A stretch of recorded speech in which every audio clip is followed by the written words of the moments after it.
asalaamaaleykum mbokk yi seetaan ITV bisimila ci xibaaru marax yi bu ne saa ma jukki leen ponk yi ci gën a fës. dañuy dem ba fële ca wala bokk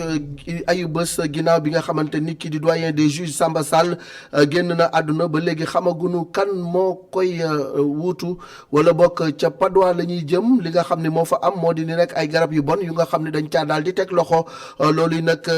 stock bu baree bari la docteur Madické Diagne chef division inspection daal di xamle nekk ni lii daal lu doy waar la ndax garab yi anam ya ñu ko fekkee doy na waar te bu ñu ko sotti woon ci marché bi tamit dina indi njeexital lu bon ci wér-gu-yaramu askan wi waa sûreté urbaine ñoom ñoo ci teg loxo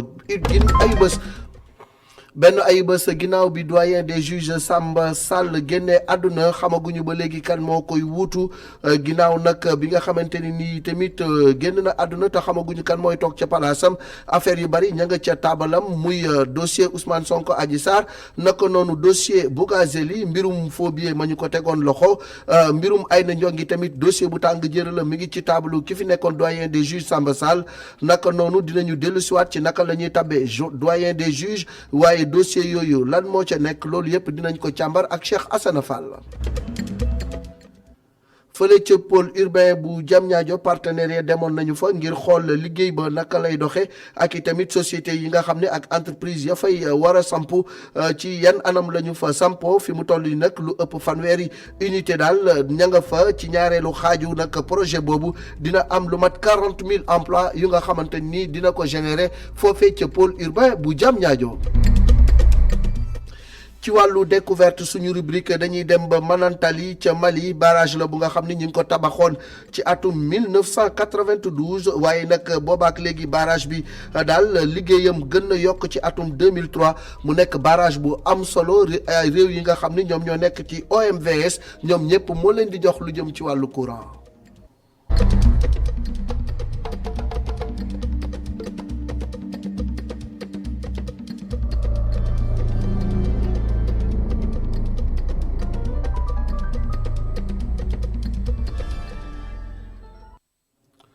asalaamaaleykum mbokk yi bisimilah ci faram-fàcce xibaar yi dañu koy dooree ak mbirum ki nga xam ni moo fi nekkoon doyen des juges di Samba Sall ginnaaw ba mu génnee àdduna boobaak léegi ayubés moo ci tegu kenn xamagul kan moo koy wuutu moom nag dem na bàyyi fi dossier yu tàng jër bu ci mel ni mbirum Adji Sarr ak Ousmane Sonko naka noonu tamit affaire faux billets yi nga xam ni ci la ñu tegoon loxo Bougazelli ak mbirum Aïda Ndiongue loolu yëpp nekk ay dossiers yu tàng jër yu nga xam ni juge Samba Sall bàyyi na ko fi kan mooy jël ndono loolu ak naka la ñu koy tabbee loolu yëpp dañu ci ànd ak Cheikh Assane Fall mu faram fàcceel ñu ko.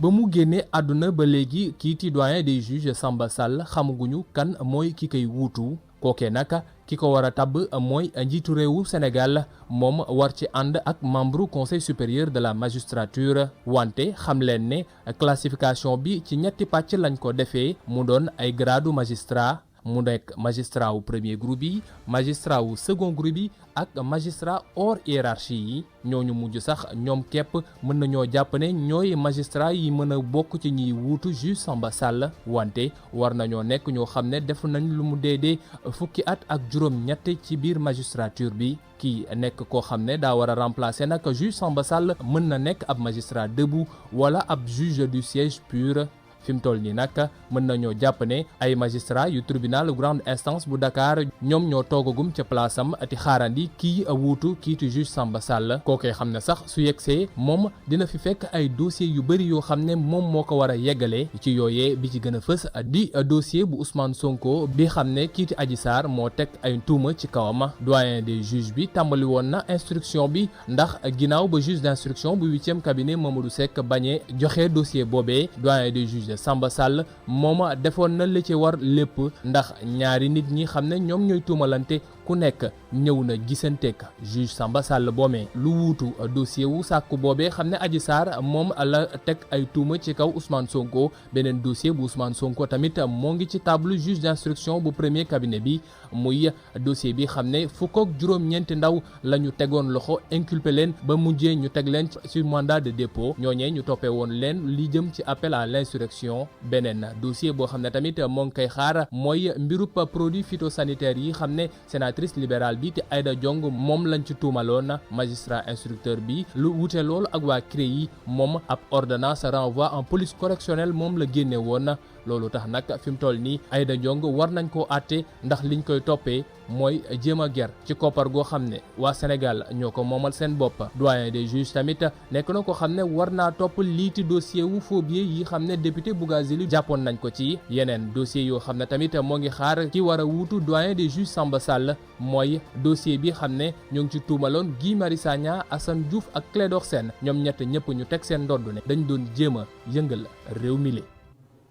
ci wàllu yoon la ñuy desandi ak sûreté urbaine bi def saisie bu am solo fële ca Padois di ay faux médicaments yu nga xam ne daal nañu ko fekkee ak anam ya ñu ko fekkee doy na waar bari na lool te loolu docteur Madické Diagne mi ngi ci artu di wax ni loolu bu duggoon ci biir réew mi tasaaroo ci askan wi posen la Mame Seynabou Diouf. ci benn kër ci Padois lañu soppi def ko ab bureau ab nelawukaay def ko tamit fu ñuy dencee ay médicaments yu bon ay pièces yu poussière loolu teg ci saleté ñu fekk fa ay carton wi médicaments même ci biir toilettes yi lii leen nag moom la ñu fekk ci immeuble R+2 bii produit yi leen nag baaxul ci li nga xam ni moo du wérgu yaram doomu aadama yi bu ñu sukkandikoo ci docteur Madické Diagne. bu baax garab yi fi nekk c'est des médicaments ay perfusion la.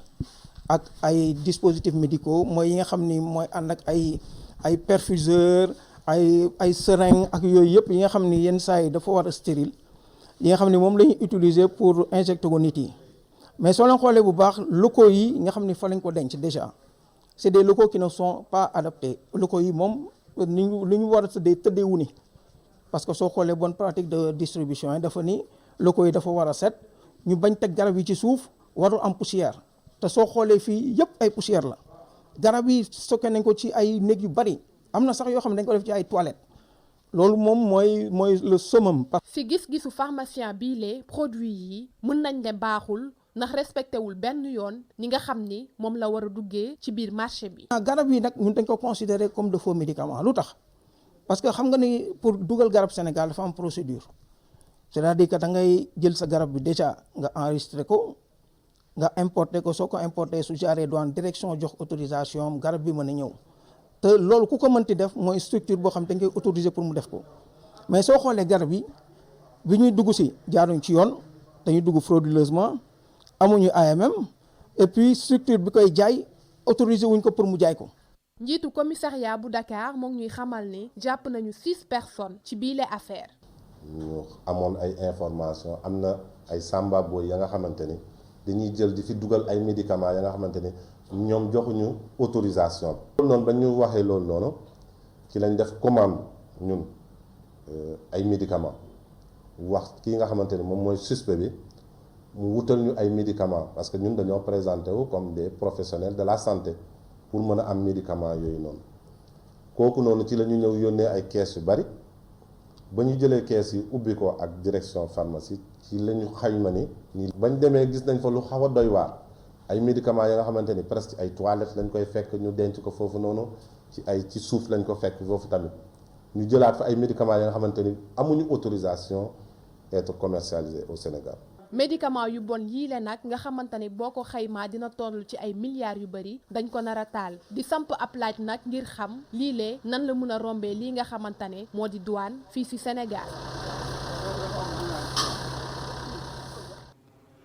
ci wàllu politique waa FRN ñoom nag di artu président de la République Macky Sall di wax ne daal wote yi local yi faaw ñu amal ko atum ren jarul ñu koy dàq ba 2022 naka noonu yi tamit ñoom li ñu bëgg mooy rek la nga xam ne waxtaane woon nañu ko ca commission politique bu assise nationale yi ñu daal di koy doxal ñoom nag am na kuréel gu nga xam ni teg nañu ko ngir rek saytu lépp lu jëm ci seen wàllu ñaxtu ci wàllu politique ñu déglu ci Alioune Sarr expert FRN ci micro Alioune Diouf ak Moussa Fall. opposition bu mu gisee ni ñi ngi commencé indi njuuñ njaay dafa wax ni kii daal gouvernement bi Macky Sall comme buñ dee waxanteeg moom du d'accord jamais dafay wax ak ñun tey mu def la lay ëllëg ñu ni suspendre nanu suñu participation ci dialogue politique nan ko bàyyi mu def lu ko neex ñun tam ñu seet lu nu mën ñu def bi nu ko defee mu ni février 2022 la waxoon mu ñëw ni janvier 2022 ba noppi ubbeeku na pour que si dialogue politique bi ñu proposer ko dara ñu ne ay la yowoon kaay leen ndax ñun jàmm rek lu ñu bëgg dunoo bëgg élection yu maanaam coowu élection jóg fi ñu fixé datu élection yi suñu réew nekk si jàmm nekk si liggéey ñu organiser élection yi 2021 ku mën a gañe ku lu foo mën a gañe nga gañe fi gis na ni nag moom bu mu ubbeekoo ay ndawam ya nga xam ne nii ñoo nekk si dialogue politique bi nekkuñu si tànk yooyu ñu ngi continuer duñu wax ni élection yi janvier 2022 loolu nag duñu bëggoon xamal opinion nationale opinion internationale que opposition bi yëpp front de résistance M2D coalition Jotna CRD ñëpp société civile lanceur d'alerte ñëpp d'accord nañ ni loolu duñ ko bàyyi te incha allah danañu taxaw pour que Macky Sall organiser élection yi en décembre 2021. ci wàllu napp gi ñi nga xam ni dañoo am ay lijaasa ci wàllu woowu ak ci wàllu aquaculture ñoom nag ña nga mer ba fut ndax nee nañu daal dañoo jàng ba sottal ba yëyi këyit waaye kenn wutalu leenum xëy loolu nag tax na ñi ngi wax président de la république ak jëwriñ ji nga xam ni moom lañu dénk wàllu napp gi ñu gestu leen ndax kat ñoom jàng nañu ba yor seeni lijaasa Malick Diouf moo yor seen kàddu. secteur boo xamante ni dafa regrouper agriculture élevage ak pêche on a vu que secteur yooyu ñu ma tudd muy agriculture élevage ñoom ñoo gën a sax indépendant que secteur de la pêche dañuy xëy recruter lu tolloog 250 personnes si li nga xam ni moom mooy agriculture wala élevage tey lii di secteur de la pêche bu ñu jëlee gën gaa bari 40 la ñuy jël te loolu je pense que ni tey lu tegul ci yoon la ñàkk a jox gëdd li nga xamante ni moo di secteur de la pêche te mooy secteur bi nga xam ne moo ëpp lu muy dugal xaalis lu toll ci 200 ak ñeent fukki milliards ci biir kopparu réew mi donc secteur boobu tey yaakaar naa jot na njiitu réew mi bàyyi ko xel li ñu bëgg nag mooy un recrutement en masse mu jël ñëpp ñi nga xamante ni formé nañ leen ñi nga xam ne am nañ diplôme ñu jël leen ñi ñu bëgg ñu financer leen ñu faciliter leen bañ financer leen. ñu dem ba fële ca pôle urbain bu Diamniadio ñi nga xam ne nag ñooy partenaires yi demoon nañ fa ngir saytu rek sampu entreprise yi nañ la fa demee foofee nag seetlu nañu ni lu mat fanweeri entreprise samp nañu ba commencé seeni liggéey ci ñaareelu phase bi nag lu mat 40 junni emploi xalaat nañu ni dina fa am Babacar Seck. lu ëpp 20 ci ay entreprise yu nekk ci plateforme ak domaine industriel bu Diamniadio dalal leen ay député yu assemblée nationale ci bërëb bi nga xam ni usines yu bëri ñu nga fay liggéey laaj na nguur gi yokk jàppalem ci seeni yëngu. wax dëgg yàlla ñu gis nañu Sénégal mu ngi avancé wala Sénégal mën na gën a avancé suñ ci bàyyi xel ñëpp jàpp ci ku nekk xam ne sa réew moo lay fal parce que addu bi noonu la foo dem da nga fekk borom nekk fa ñun nag war nañ taxawal suñu réew bu baax a baax a baax li nga xam ne moo am solo. jumtukaay yëpp baax na waaye expertise dafa am solo mooy ñi nga xam ne ñooy jiite ñooy wane ñooy wax ñooy jëf mooy ñooñu dañu ne war a dooleel. entreprise yi ñu ngay woy di samp ci domaine industriel bu Diamniadio ñu ràññee ci lu ci mel ni agroalimentaire ak usine buy soppi or bi. xool nañ usines yi fi nekk yëpp li fi nekkoon avant bi ñu koy inauguré ak yeneen ñeent yoo xam ne dañ bees ñu def ko fii mu doon usine boo xam ne day def raffinage d'or muy doon ñoo xam ne dañu def carton muy aussi production énergie électrique ak ay masques ñu ngi fiy defar ay produits alimentaires ñu ngi fiy defar ay biscuits ñu ngi fiy defar ay meew ñu ngi fiy defar ay diwlin ak yu bëri gis nañ ko mu tàdd ak yëpp. jafe-jafe àgg ci domaine industriel bi ñu ngi ciy indi ay saafara ak tëli yi nga xam ni ñu ngi ko fay tabax. defar nañ lépp nag indi nañ ndox indi nañ courant bi ñuy ñëw loolu amu fi woon indi nañ fibre optique def nañ ay latérite goudron moo ci desoon goudron bi ñu ngi ñëw di ko def mais wax nañ dëgg aussi war nañ gaaw ci loolu te foog naa filee ki ay weer rek dinañ pare projet bi ñuy def ak Ageroute moom mooy ñu def quasiment 8 kilomètres ci biir suñ ko defee incha allah foofu dina baax. boo àggee 40 junni place su xëy dina am foofu ca Diamniadio ñu jaarale ko ci usines yu bëri yi nga xam ni dinañ ko fa samp. ci wàllu njàng meeg njàngale mi nu ñuy def ba gën a yéwénal njàng mi nga xam ne dañ koy jaarale ci jumtuwaayu xarala yi loolu mooy bëgg-bëgg ministère bi ñu dénk wàllu njàng mi moom nag am na ay modem yu bëri ak ay décodeur TNT yu nga xam ne jox nañ ko yenn ci inspection d'académie yi ngir que loolu gën a jëm ca kanam ndax jamono ji njàng la mu nga xamante ni buñ ko yéwénalee élèves yi mën nañ cee gis seen bopp Mamadou Talla ministre bi ñu dénk wàllu njàng mi ci micro Babacar Seck. soo demee boo xam ne am nga lu mel ni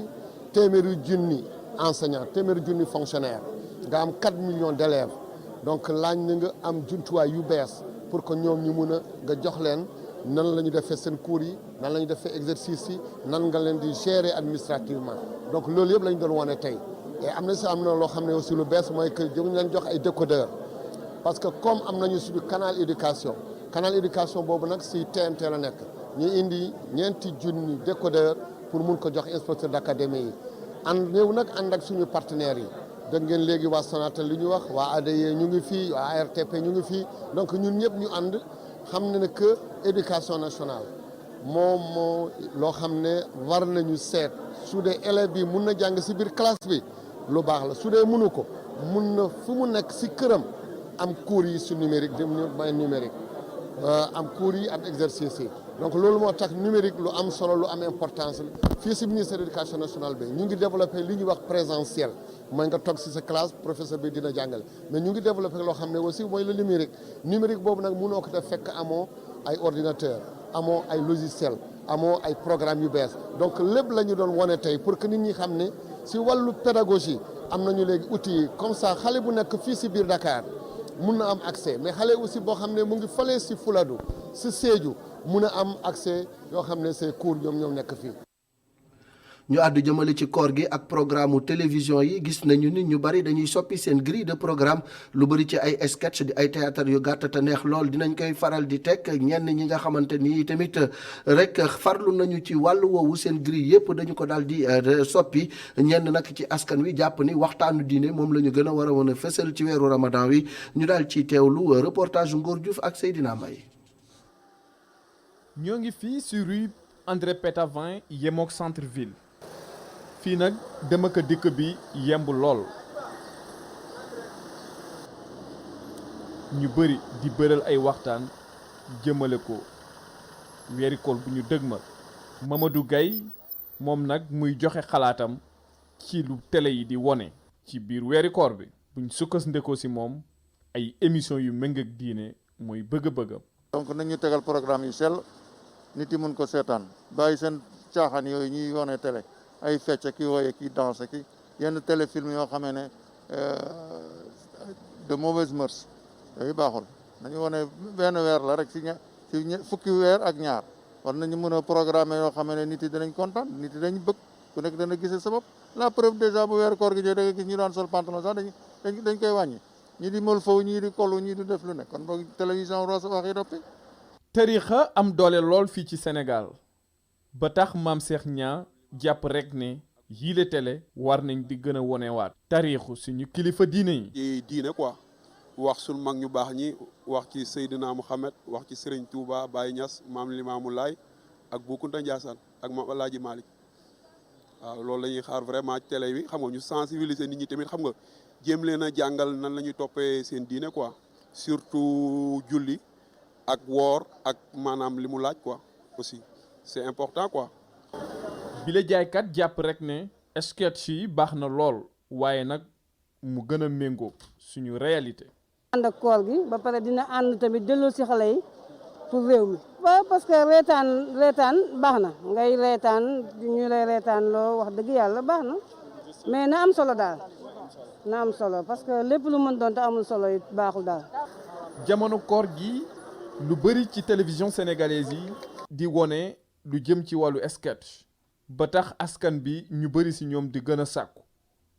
ay émission wala sa programme bu gën a méngóog diine di gën a ñaaxaat ndaw ñi. ci jamonoy koor gi tàndarma ñu bari di ko ndogo ba tax na commerçant yi fële ca rue Sandinéry indi nañu tàndarma ju baree bari moo xam bu tooy mbaa bu jóge ca Mali wala boog bu jóge ca Algérie wala sax ca Dubaï tàndarma bu nekk am na ci njëg lu ne Aïssatou Kane Moussa Fall. bu ñu duggee ci koñ bi xeetu fruit yi di xeeñ ñoo ngi rue Sandinéry bu amee fruit bu ñuy fàttali weeru koor bu sell bi tàndarma rekk lay doon jaaykat bi dañu xamal ni tàndarma yu muy jaay Algérie ak Irak lay jóge ñu mun ko am détail en gros wala sax demi gros. particulièrement tàndarma Algérie lay jaay damay jaay Ravier damay jaay Déglet Nour parce que lu bari normalement 400 variétés de dattes moo am mais on amène au Sénégal le minimum man normalement fii nii am naa fii ay 10 variétés yi may indi. am na client ñu may obligé ñu naan Irak laa bëgg moo tax ma koy jël man boo ma laajee conteneur mun na la jaay boo ma laajee 1000 cartons mun na la jaay boo ma laajee 100 cartons mun na la jaay tamit benn détail. ñu fekk ko lu soriwul dara jaaykat bii di wuyoo Maam Thierno ngi ñuy xamal ni lu muy am ci koppar weeru koor day yokk at bu nekk ab conteneur tàndarma bu 2700 pièces la jaay ba mu jeex. maanaam ñu ni koy indil ñun Dubaay lañ koy jëlee mais li ci ëpp nag maanaam bi ñuy jaay Iran lay jógee. daaw moom bëriwul woon moo taxan mu gën a seer mais renati mi ngi ñëw mais lii ñëw day taxawul wax dëgg yàlla di ñëw mi ngi dem. tàndarma gi nag fu sa poche tollu mën nga ci am. donc prix moom ça dépend ci marché bi rek ndax ñun ñi ngi déparé 7250 7500 700 600 750. les plateaux que je vous ai montrés. plateau yi ma la won ay tàndarma yu wow ñoo ci nekk ñu koy jaayee juróom-ñetti junni ba junni ak juróomi téeméer. 1000 à 7005. tàndarma ngi fees dell ci marché bi mu jóge yeneen dëkk ak catégorie bu nekk muy bu wow bi baa bu nooy bi ñu mun ko am fu nekk ci épicerie yi boutique yeeg grande surface yi ku nekk ak bu la neex ku nekk ak loo yor sa poche. ñu àddu jëmale ci xeex coronavirus fii ci groupe E-Media ñoom nag def nañ ci jéego bu am solo ngir aar liggéeykat yi nga xam ni ñoom ñoo fi nekk directeur ak ñëpp ca yam daal dinañu ñàkku ngir aaru ci jàngoro ji ndax ku ne xam na ne liggéey bi dafay tax ba fu ne nga fay dugg loolu nag tax na ba ñii di kilifa yi jël dogal ñëpp daal di ñàkku Sofia Ba Cheikh Diop. ñàkku ngir fagaru ci mbas bi doon na wareefu bépp sénégalais. bu ñu sukkandikoo ci kàddu Soxna John di infirmière d'État ñëwoon ci groupe E-Media Invest ngir njàkk liggéeykat yi ñi rafetlu pas-pas bi mu fi gis. waa E-Media comme ñoom ay patriotes lañu ñoom ñoo demandé à ce que ñu ñëw vacciner seen ay personnel. vaccin bi comme tout vaccin rek ñenn ñi mën nañ ko def du leen def dara ñeneen ñi def leen bu lay def effet secondaire yi moom bariwul te du ñëpp koy am te c'est rare. njiitu groupe E-Media Invest Mamadou Ibra Kane solos bi nga xamante ni askan wi war nañ ko déglu waa Kër Docteur ndax la mu jàpp moo di sàmm sa wérgu yaram weesuul topp yi lay jigle. suñu médecins yi dañu ne vacciné wu du la tere am doomu jàngoro bi waaye boo ko amee sa défense maanaam sa yaram dafa am li ci nekk yoo xamante ni dafay xeex ak doomu jàngoro bi loolu moo lay musal yenn jéey yi donc vacciné wu na maa ngi sant yàlla bu baax def naa comme ñeneen Sénégal yi niñ ko defee te defe naa li gën rek suñu fajkat yi waa Kër Docteur yi bu ñu digalee dara maanaam bu leen bàyyi leen di saafonte bi na ngeen raxas seen loxo ak saabu na ngeen jël seen température yaram na ngeen bañ a jegelante trop tey gii ñu ne dem leen vacciné wu loolu kay defe naa nag wax dëgg yàlla dañ ci war a topp rek te loolu jàmm rek la ci fekk itam. liggéeykatu groupe E-Media Invest démb ci talaata gi jot nañu njàkku bu njëkk ñeel mbas bi ñaareelu pàcc bi ñu koy xaar fukki fan ak ñett ci weeru juillet bu ñu dëgmal.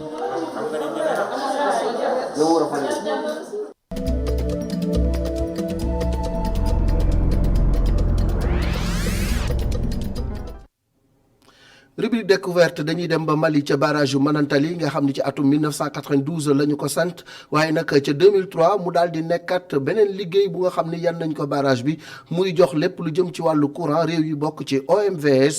Matar Nguer Cheikh Diop ñoo demoon ba barrage yu Manantali.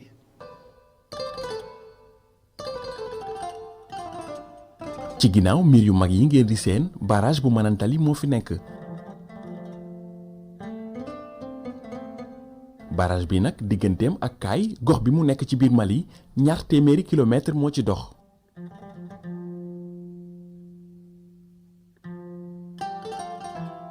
barrage bu Manantali ñoo ngi ko tabax ci atum 1992 jamono jooju nag li ko taxan a jóg mooy mbayum dër ak di mën a jàllale ndoxum dex gi bu naree indi am mbënn ci ñi dëkkee ca pegg ga.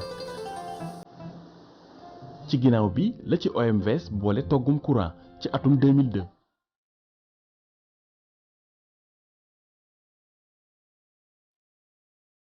barrage bu Manantali yaatuwaay bi moo ngi toll ci 420 kilomètres carrés njëgug tabax gi toll ci 200 milliards. doole ji ñu ko tabaxaale moo ngi toll ci 200 mégawatts at mu nekk dina togg lu mu gàtt-gàtt 800 gigawatts ci courant. OMVS nag moo ngi naal yokk doole ji jaarale ko ci courant bi jóge ci ceeñeeru jant bi. kuréel gi naal na itam yeesalaat bërëb bi.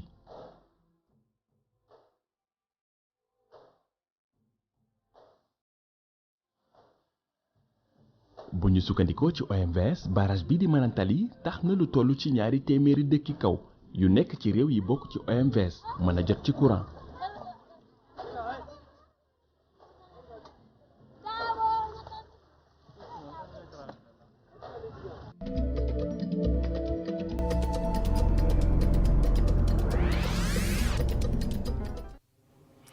xibaar yi daal nay buur bu ne saa waxtu dog jot ci Dakar ak li ko wër lu bari ci julliti Sénégal tàmbali koor gi ni ki tey ñuy ñaanal ñëpp kooruk jàmm yàlla may ñu wér ak kartan mel ñu gëm-gëm ba lépp lu ñu jaamu ci weeru koor bi yàlla suñu borom nangul ñu ko fulandil ñu ko jàngeen jëf ak topp gi ngeen di topp programme ITV.